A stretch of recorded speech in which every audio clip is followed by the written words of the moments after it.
Ross, good morning. How are you, buddy? Morning, Jordy. How you doing? Doing good, man. It's good to talk to you once again. Um, Ross, Brian Kelly, the task that we were talking a little bit about it in hour one, the organizational health term that he used in describing LSU and talking about how poor it was when he took over, just the organization of the program. Do you have an idea of how long it could take him to smoke that stuff out, to get that stuff figured out? Or I was saying, I don't even know if the executive team that was selling the job to Brian Kelly understood the dysfunction that the football program in Baton Rouge was under. Well, as far as the timeline, I think he knows that it's got to be quick. One of the things he mentioned to me was, LSU didn't call him to say, "Hey, come on down, come compete in the SEC West, and you got 3, 4 years to figure it out." That doesn't exist these days anymore. And I think the timeline, as far as for really anybody, is accelerated. It's possible to turn around something quicker now because of the transfer portal. Mm-hmm. And we've seen LSU use that pretty well this past recruiting cycle.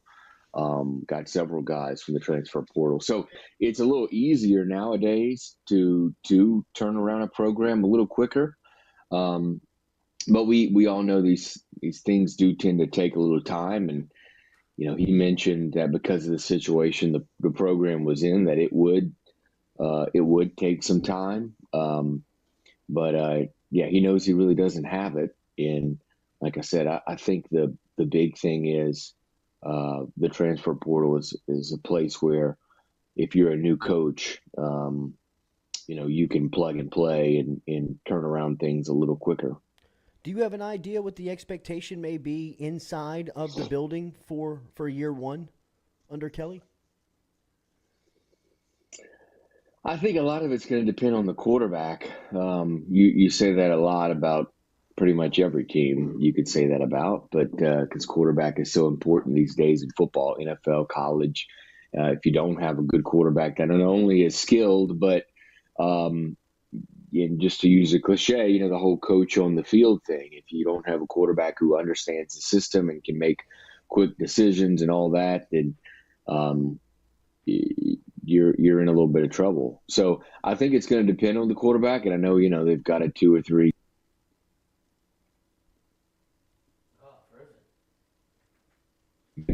Oh, he's back. I think they feel two. I think they feel good about certainly the two. I was discussing Miles and Jaden with them when I was there a little bit, and they feel good about those guys.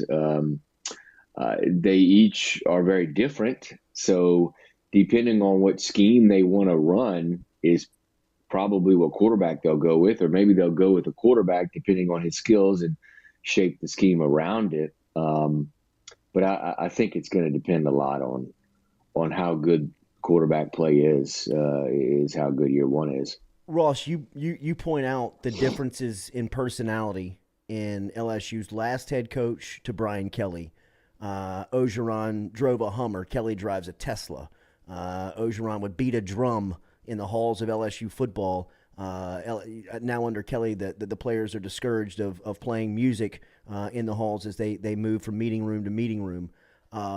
What type of change is Kelly undertaking? I mean, is this a total overhaul? Is this flipping LSU football on its head before next season, or what is the challenge that Brian Kelly is taking on here? Well, Jordy, and this, you've been inside that facility the last 10 years or so, not only under the last coach, but under the previous coach too. Um, the facility was a bit loose. That's kind of like the mentality there was a little bit of that loose swagger that you kind of saw from like Miami in the old days. Yeah. It reminded me of that. There was a little bit of that was in the LSU, inside the LSU football facility. I mean, tell the story all the time, right? Of the football ops where they turned off the lights during team meetings and blared music and did the strobe lighting. Don't think that's going to be happening with the new regime. It's a little more.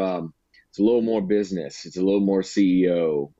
And college sports has obviously developed into a business, and I think that certain coaches have started to kind of craft their program as a business. And I think Brian Kelly, just as much as anybody that I've ever met or interviewed, is a businessman type of coach. The guy was a former political aide. He comes from that kind of background. So I think you're going to see a little more streamlined situation. He brought in, I think it's 48 new people, and basically fired everybody in the building, or let go everybody in the building, or they left, other than about 5 people.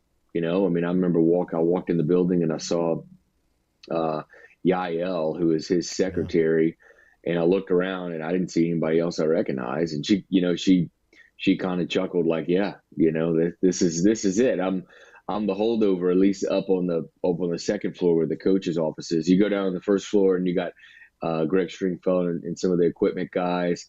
Jack Marucci obviously still there, Shelly Mullinex, but other than that small group, he changed over the staff, and he said something about that I don't think I even put in the story. He said that a lot of those people were great people. They just needed a little fresh look and feel at LSU, and he wanted to change over, kind of the staff, and boy, they did it. You talked to a lot of people from his Notre Dame days, whether it was Brady Quinn or it was Mike Golick Jr. Obviously, the way that he left a bad taste in the Golden Domers' mouths. What did you make of that exit, and what do you think his legacy will be at Notre Dame now that he's I read again in your write up, and I was reminded. He's the winningest coach in that program's history. What do you think that the legacy that Kelly leaves in South Bend is? Yeah, I don't think anybody expected him really to leave. If you were really, what I found out, if you were really close to the Notre Dame program, you did expect him to leave, which is surprising to me. I think he had flirted with some things in the past, I guess, and there were some people I spoke with that were pretty close to the program and within that athletic department that weren't too surprised. But I think nationally, certainly, there was a little bit of surprise and sticker shock that of the contract and of his decision. He had just completed what he called a forever home built on just off the Notre Dame campus in South Bend, and it was surprising to many people, and I think the way he left, how he left was kind of the biggest issue that Notre Dame people have. You got to remember a couple things. He not only was the winningest coach in Notre Dame history, but no Notre Dame coach had left Notre Dame for another college job, like voluntarily left, since like 1908. Like, it had been over 100 years. It just doesn't happen there. And they're a small group of programs you can say that about, right? LSU probably is one, although they had, I feel like back in, it might have been Dietzel. Went to South Carolina. Who left. So you have to go back to that. You got to go back to the early 1900s for a Notre Dame coach, to find a Notre Dame coach who left voluntarily for another college coaching job. So they're just not used to it. In how it happened and the way it happened, where he left a week before the rankings were released. If a couple things had gone Notre Dame's way during that conference championship weekend, they could have been in the playoff, and they would have had their former coach at LSU, and they would have had a new coach, coaching them in a playoff game. So I think how it happened also kind of burned a lot of Notre Dame fans. Last one, Deli. I know you got to get out of here. Bryce, the title of the cover story is Brian Kelly, LSU in a $100 million gamble. When you look at it from LSU's point of view, what's the risk that you see on Kelly? Well, a lot of money, right? Yeah. If he doesn't work out and things go really bad after second or third year, I think you are going to owe him 60, $70 million. 90% of the deal is guaranteed. So, um, number one, it's money. Number two, it's kind of fit, which I talked a lot about in the story. Is like, Brian Kelly spent his whole career in the Midwest. He's from the Northeast. Uh, will this work down in the Bayou? LSU in Louisiana is such a unique place culturally. Yeah. But Nick Saban wasn't from the South. Had never actually coached in the South, I don't think, before he arrived at LSU. So it's been proven in the past that it can work. It's just a unique that area of the country, South Louisiana, is just really unique to any other place, I think, in America. And so I think you're taking a risk on that. And you're taking a risk on somebody who some people might say is at the back end of their career. I mean, even Brian Kelly said, this is it for him. This is kind of his last job, last hurrah, if not now, when sort of thing. He's 60 years old. So you take a risk there too. So some people would say that this was kind of a safe hire, somebody who had been so successful over the years. And I get where they're coming from with that, but there was some risk into it for sure. I got Bull Campbell smashing 12 tall boys off of his forehead after he's drinking beer on his back porch. You get a number on how many Bull cleared on that beer drinking with Kelly on his first night on the recruiting trail? I didn't get a number on old Bull, but of everybody I talked to for that story, certainly Bull was the most entertaining, to say the least. It was fun talking to him, and he didn't realize that was really Kelly's first welcome to Louisiana moment on the recruiting trail, and so he was happy to hear about that. His family was able to provide to roll out, I guess, the camouflage carpet for Brian Kelly with the etouffee and the beer, and Kelly got emotional talking about that visit and just how kind of blown away he was, just understanding in a small time frame. Oh, this is Louisiana. Yeah.